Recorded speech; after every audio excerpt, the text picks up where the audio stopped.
नमस्कार. एकदा एका राजाच्या घरी एक साधू आला आणि त्याने भिक्षा मागितली की मला काहीतरी दे.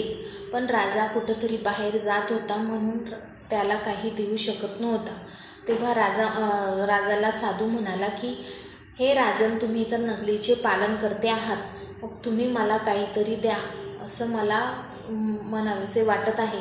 तेव्हा राजा म्हणाला, आता मी काही देऊ शकत नाही, मला जायची घाई आहे. तेव्हा साधू म्हणाला, हे राजा, जेव्हा तू तुझ्या घोड्यावर बसलेला आहे त्या घोड्याच्या मागील जी काही विष्ठा आहे ती मी घेऊ शकतो का?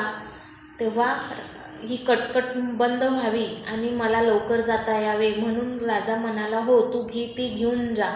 मग साधूने त्यावर आशीर्वाद दिला की तुला अनेक पटीने मिळत राहू. मग दुसऱ्या दिवशी राजा जेव्हा सकाळी उठला तर महालाच्या खिडकीच्या समोर बाहेर बागेकडे जिकडे तिकडे त्या घोड्याची विष्ठा पडलेली होती.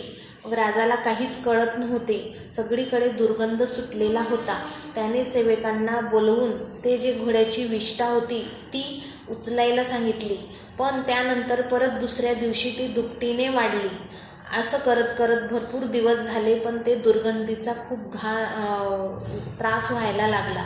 तेव्हा राजाने त्या साधूला शोधले आणि साधूला शोधून विचारले की तुम्ही दिलेल्या आशीर्वादाने असं काय घडले की माझ्या महालाच्या समोर ते विष्ठा अनेक पटीने वाढत आहे. तेव्हा राजाला म्हणजे साधूने त्याला सांगितले की तुला जर ही विष्ठा कमी करायची असेल तर तू तुझ्या प्रजेला सांग की माझी निंदा करा, आणि निंदा करायला सांगितले मग त्या राजाने.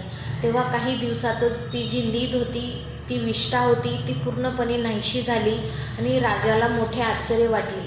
तेव्हा साधूला राजाने विचारले की हे कसं घडलं? तेव्हा साधू म्हणाला की हे राजन, जे लोक तुमची निंदा करत आहेत होते, तुझ्या जे वाईट कर्माचं फळ आहे ते स्वतःकडे घेत होते. मग सर्वांनी तुझं वाईट जे कर्म आहे ते वाटून घेतलं आणि म्हणून ते लवकर संपुष्टात आले.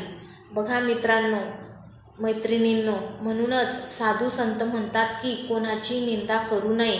का? कारण निंदा करून आपण त्या व्यक्तीचं जे काही वाईट कर्म आहे, वाईट पाप आहे, पापाचा भार आपल्या डोक्यावर घेत असतो.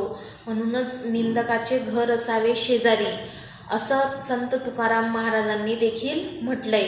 ते निंदकाला धन्यवाद यासाठी देतात की एकतर तो आपल्यामध्ये सुधारणा घडवीत असतो आणि दुसरं म्हणजे आपल्या पापाचा भार तो स्वतःच्या डोक्यावर घेत असतो. म्हणून निंदकाचे